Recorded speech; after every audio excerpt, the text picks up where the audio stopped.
ভেন্নাতলা গ্রামে মজিবারের পরিবারে ছেলেরা 6 বছর থেকে শুরু হয় অজ্ঞাত রোগে আক্রান্ত এবং তারা অক্ষম হয়ে যায়, হাঁটাচলা বন্ধ হয়ে যায় এবং 18 বছর 19 বছর 20 বছর হতে হতে তারা মারা যায়।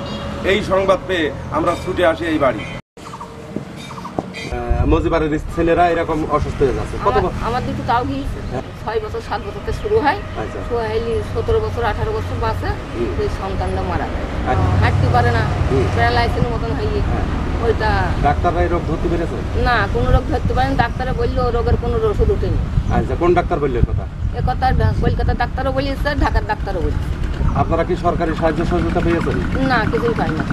মজিবারের এই পরিবারের যে বাচ্চারা 6 বছর থেকেই, ছেলে যারা আছেন 6 বছর থেকে অসুস্থ হয়ে যায়, কিন্তু মেয়েরা সুস্থ থাকে। ছেলেরা কি রোগে আক্রান্ত হয়েছে এখন কথা বলবে এই গ্রামের মন্ডল মাতুব্বার। প্রথমে জগৎ থেকে ওদের আস্তে আস্তে হাত পা পঙ্গু হয়ে যায়, 20-25 বছর বয়সে ওরা মারা যায়। ভারতে গিয়েছিল, ভারতে যে আপনার চিকিৎসা করে তাও কেউ কাজ হইলে আমি কি নাম ওর? ভাই হাঁটতে পারে? আমি মোহাম্মদ নাসির উদ্দিন, জেলা কমিটির সদস্য। এই মজিবারের বাড়ির থেকে শুরুর বাচ্চারা 6 থেকে 7 বছর যে হয় তখন তারা রোগে সংক্রান্ত হয়।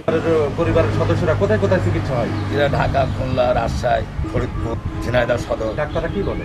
ডাক্তাররা বলে রোগের কোনো ওষুধ আমরা দিতে পারছি না, কোনো ওষুধ আসে না এদেশে। ঝিনাইদহ পৌরসভার কাউন্সিলর আমি, গোপীনাথপুর ভেন্নাতলা। এই মজিবারের বাড়ি এ পর্যন্ত দেখা গেছে যে কয়টা ছেলে সন্তান জন্ম হয়, ছেলে সন্তানগুলা 6 বছর বয়স যখনই হয় তখনই তারা রোগে আক্রান্ত হয়, তারা এক ধরনের পঙ্গু হয়ে যায়। এই পঙ্গু হওয়ার পরে যখন 18-20 বছর বয়স হয় তখন মারা যায় তারা।